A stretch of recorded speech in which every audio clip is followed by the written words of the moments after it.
Ada orang-orang yang ketika mendapatkan suasana itu dia merasa sedang mendapatkan penerangan dari Rabbnya.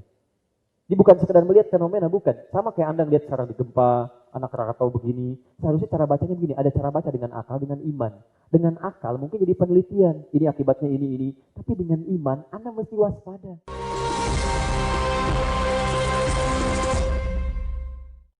Ada 5 hal ya. Jangan percaya. Ini yang tahu cuma Allah saja. Malaikat pun termasuk malaikat Jibril itu nggak akan tahu. Cuma Allah. 1. Innallaha indahu ilmus sa'ah. Pertama tentang kejadian kiamat. Kiamat kapan, jam berapa, dalam suasana apa terjadinya, itu tidak ada yang tahu. Jadi kalau ada yang meramal mengatakan kiamat akan terjadi tanggal sekian, bulan sekian, tahun sekian, jangan pernah percaya. Buang-buang energi.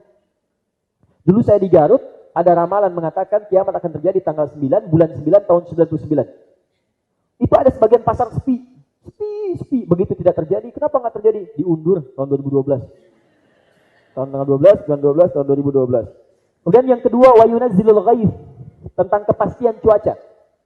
Ya, yang mengatur cuaca. Makanya yang ada perakiraan cuaca, tidak ada kepastian. Bahkan ketika hujan pun kadarnya beda.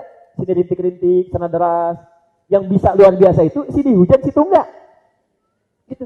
Saya pernah di Libya itu kejar-kejar hujan. Begitu sudah jalan satu tapak begini, sini hujan, sini enggak. Begini. Kita kata, Masya Allah, Sadaqallah, benar Allah ketika berfirman. Ini kita lihat. Nah itu, kalau disebut di Quran, ada orang-orang yang ketika mendapatkan suasana itu dia merasa sedang mendapatkan penerangan dari Rabbnya. Dia bukan sekedar melihat fenomena, bukan. Sama kayak Anda melihat secara di gempa, anak Krakatau begini. Seharusnya cara bacanya begini. Ada cara baca dengan akal, dengan iman. Dengan akal mungkin jadi penelitian. Ini akibatnya ini. Tapi dengan iman, Anda mesti waspada. Kenapa ini jadi begini? Apa yang Allah inginkan dari kita? Mungkin ada yang salah. Ya? Oh, yang ketiga, wa mata derimat summa taksibu ghadan. Awas, hati-hati. Wa ya'lamu ma fil arham, apa yang terjadi di dalam rahim Anda tidak tahu, bagaimana rezekinya, kadarnya dan seterusnya. Maka Anda banyak berdoa, terutama ketika kandungan 4 bulan. Kalau sudah lewat 4 bulan ke 7 bulan makin keras doanya. Itu ada di Quran surah ke-7 ayat 189. Minimal minta supaya Allah jadikan bayi ini saat lahir jadi anak yang saleh. Itu ada doanya langsung di Quran surah 7 ayat 189. Yang ketiga, wa ma tadri nafsun ma taksibu ghadan. Anda tidak tahu besok akan ada kejadian apa. Karena itu bikin rencana. Besok mau ngapain? Jangan sampai begini ya. Jangan sampai Anda pun tidak tahu setelah ini Anda mau kemana. Makanya kita diminta salat subuh.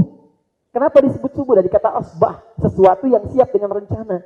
Makanya Anda menghadap Allah pertama kali, malamnya nyusun rencana. Kemarin saya begini ada yang kurang. Saya nggak jamaah salat maghrib. Baca Quran saya cuma segini. Besok Anda susun rencananya. Besok saya baca Quran 1 juz. Sholatnya nanti subuh di mana, duhur di mana dan sebagainya. Kerja saya jam sekian sampai jam sekian. Di pertengahan ada 5 lampu merah. Lampu merah pertama saya ingin begini. Setelah Anda susun, Anda menghadap kepada Allah di waktu subuh itu. Minta supaya rencana Anda diberikan taufik oleh Allah. Karena itu disebut dengan subuh dari kata asbah.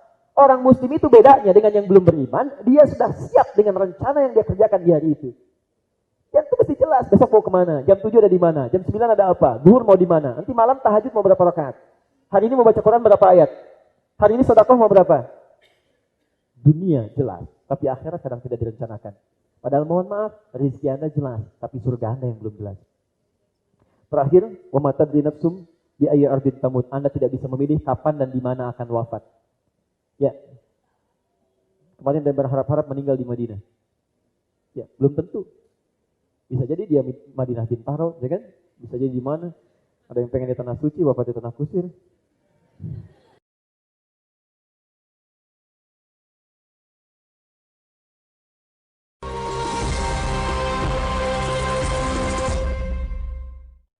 Ada 5 hal ya, jangan percaya. Ini yang tahu cuma Allah saja. Malaikat pun termasuk malaikat Jibril itu nggak akan tahu.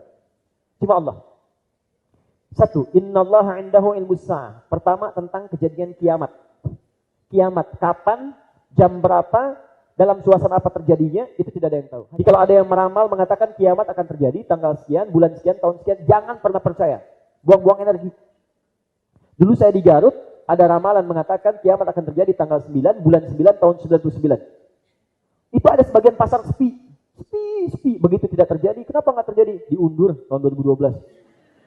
Tahun tanggal 12, bulan 12, tahun 2012. Kemudian yang kedua, wa yunazzilul ghaith. Tentang kepastian cuaca.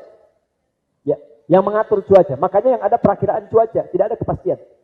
Bahkan ketika hujan pun kadarnya beda. Sini rintik-rintik, sana deras. Yang bisa luar biasa itu sini hujan, situ enggak. Gitu. Saya pernah di Libya itu kejar-kejar hujan, begitu sudah jalan satu tapak begini, sini hujan, sini enggak, begini.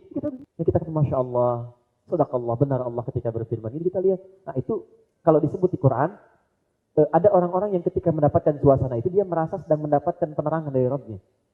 Ini bukan sekedar melihat fenomena, bukan. Sama kayak Anda melihat sekarang di gempa, anak Krakatau begini. Seharusnya cara bacanya begini. Ada cara baca dengan akal, dengan iman. Dengan akal mungkin jadi penelitian. Ini akibatnya ini. Tapi dengan iman, Anda mesti waspada. Kenapa ini jadi begini? Apa yang Allah inginkan dari kita? Mungkin ada yang salah. Ya? Oh, yang ketiga. Wa mata derimat summa taksibu godan. Awas, hati-hati. Maaf. Wa ya'lamu ma fil arham. Apa yang terjadi di dalam rahim? Anda tidak tahu. Bagaimana rezekinya, kadarnya, dan seterusnya. Maka Anda banyak berdoa, terutama ketika kandungan 4 bulan. Kalau sudah lewat 4 bulan, ke 7 bulan, makin keras doanya. Itu ada di Quran surah ke-7 ayat 189. Minimal minta supaya Allah jadikan bayi ini saat lahir jadi anak yang saleh. Itu ada doanya langsung di Quran surah 7 ayat 189. Yang ketiga, wa mata drinab sumada taksibu ghadan. Anda tidak tahu besok akan ada kejadian apa. Karena itu bikin rencana. Besok mau ngapain? Jangan sampai begini ya, jangan sampai Anda pun tidak tahu setelah ini Anda mau kemana. Makanya kita diminta salat subuh. Kenapa disebut subuh? Dari kata asbah, sesuatu yang siap dengan rencana. Makanya Anda menghadap Allah pertama kali, malamnya nyusun rencana. Kemarin saya begini ada yang kurang, saya nggak jamaah salat maghrib, baca Quran saya cuma segini. Besok Anda susun rencananya. Besok saya baca Quran 1 juz, sholatnya nanti subuh di mana, zuhur di mana dan sebagainya. Kerja saya jam sekian sampai jam sekian. Di pertengahan ada 5 lampu merah. Lampu merah pertama saya ingin begini. Setelah Anda susun, Anda menghadap kepada Allah di waktu subuh itu, minta supaya rencana Anda diberikan taufik oleh Allah. Karena itu disebut dengan subuh dari kata asbah. Orang muslim itu bedanya dengan yang belum beriman, dia sudah siap dengan rencana yang dia kerjakan di hari itu. Yang itu mesti jelas, besok mau kemana, jam 7 ada di mana, jam 9 ada apa, zuhur mau di mana, nanti malam tahajud mau berapa rakaat, hari ini mau baca Quran berapa ayat, hari ini sedekah mau berapa. Dunia jelas, tapi akhirat kadang tidak direncanakan. Padahal mohon maaf, rezeki Anda jelas, tapi surga Anda yang belum jelas. Terakhir, wa ma tadri nafsum bi ayyi ardin tamut. Anda tidak bisa memilih kapan dan di mana akan wafat. Ya, kemarin dia berharap-harap meninggal di Madinah. Ya, belum tentu. Bisa jadi dia Madinah Bintaro, ya kan? Bisa jadi di mana? Ada yang pengen di tanah suci, bapak di tanah kusir.